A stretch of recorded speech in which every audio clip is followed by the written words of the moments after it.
Hey guys, in this video I'm going to unbox, test and review the all-in-one VR 3D headset called Arealer VR SKY, so let's start.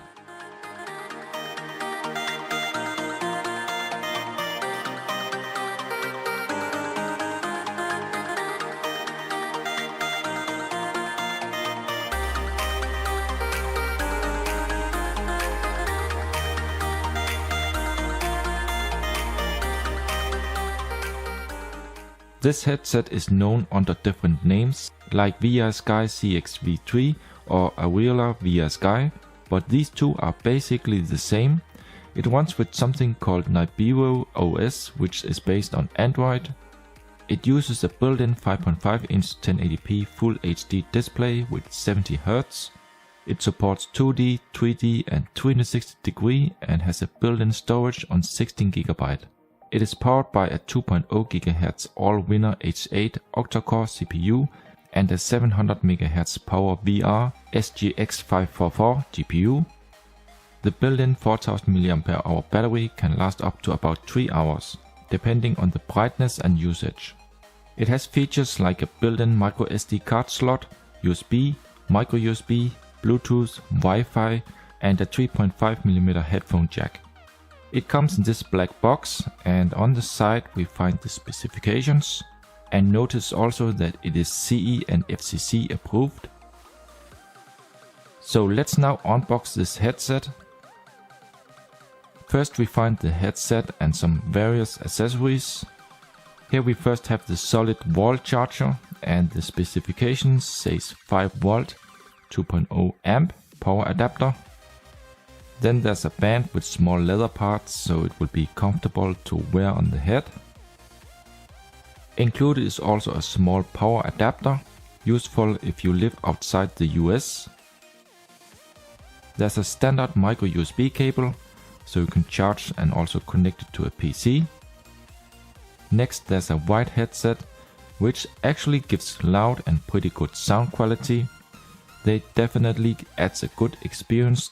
And last we have an English user manual, where everything is explained in detail, but I did not really need this for anything, because most is self-explaining while using it. And now to the VR SKY headset. There's nothing else left in the box. My first impression of this headset is good. The lenses are protected with some clear plastic. Let me just remove that.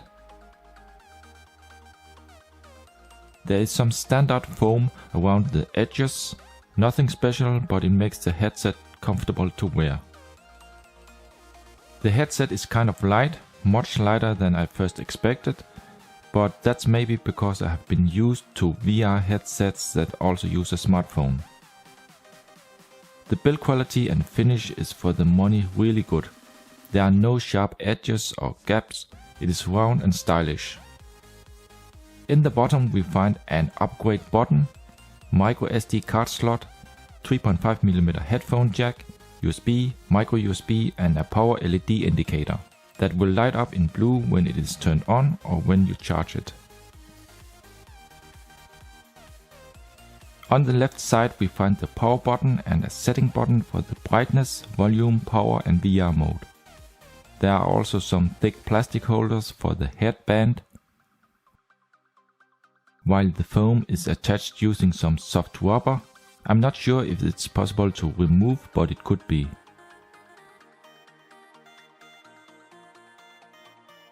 On the right side we have something that looks like a small joypad, but that is actually touch controls, volume up and down and a back button. When you have the headset on, you are completely inside the headset, you nearly don't see anything of the outside. The lenses looks good, but there is unfortunately no way to make any adjustments. It could have been nice to have the possibility to adjust how close they are and also the focus. But I must say that I did not have any problems with them, not even when using contact lenses. They do give a sharp and good picture out of the box, at least for me. When using the built-in 360 players, the picture area is really big, but there will still be a small but noticeable black border around it. so it's not 100% immersive. If you do use glasses, then this could be a problem with this headset. Glasses do not really fit, as you can see here. With some work it can fit, but it's kind of hard and not really recommended. So now let me show you the main menu inside the headset.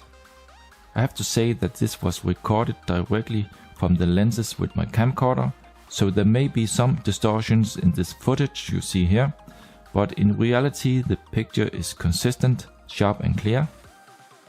It is kind of funny because it is like to be inside some kind of apartment in the living room.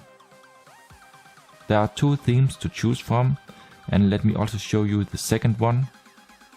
This one here is a little bit different, not as cold as the first one. It has some more colors, but the resolution of the background picture is a bit low.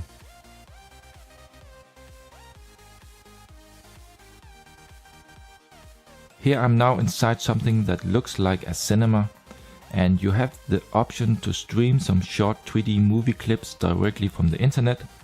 You do really feel that you sit inside the cinema as you see all the seats around you. There is of course also a normal player without this, but this is just made for fun. And this one here is for the 360-degree movies. Also here you get the feeling that you're inside some kind of house close to the beach.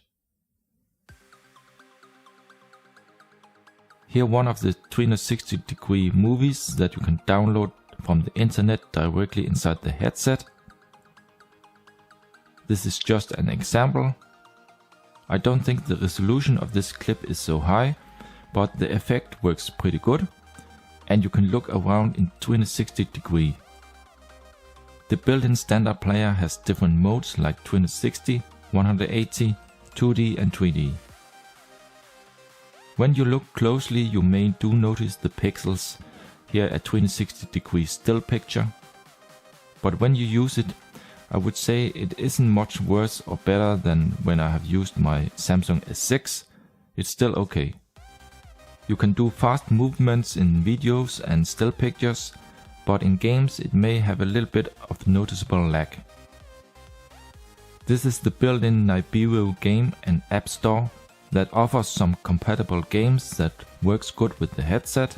One thing to notice is that apps and other VR players like Google Cardboard found on the store may not be as immersive as when using the built-in players, as they seem to use a smaller display area.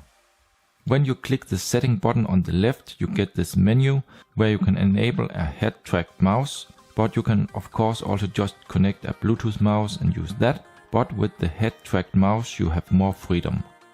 Here you see how that works inside the normal Play Store, which also offers a virtual on-screen keyboard when you have to type something. Unfortunately, the YouTube app from the Play Store didn't work for me, but then I was able to play YouTube through the normal Chrome browser. And this is what you could call the app drawer. Here it will list the apps that you install. Next there is the pre-installed app called Panel. In fact, this is just an online library of short 360-degree film clips that you can download directly into the storage. It of course also offers Bluetooth, general settings, Wi-Fi, system info, and you can also add an account. Inside About Device you see the build, version, memory, CPU and resolution, and it does seem to support wireless updates, but when I tried that it told me that I'm on the newest version already. So what is the conclusion of this headset? Well, it is not a high-end headset and the best I have tried, but it is also not that bad. For the money you actually get a pretty good all-in-one headset with some cool features and okay quality in nearly the same level as when using smartphones. This headset could be something for people who are totally new to 360-degree and 3D, but also for people who don't want to fiddle around with a smartphone each time they want to check something in 360. When using a smartphone with a VR headset, you always first have to set up things, find a player, clean the display for dust, because even the smallest dust particles on the screen can be annoying. With the VR Sky, the display is always 100% clean, no dust whatsoever. The only thing you have to think about is to keep the front lenses clean and nice. And with a micro SD card you can load your 360-degree stuff right away without any delay, so in that way it is very convenient. The controls are good.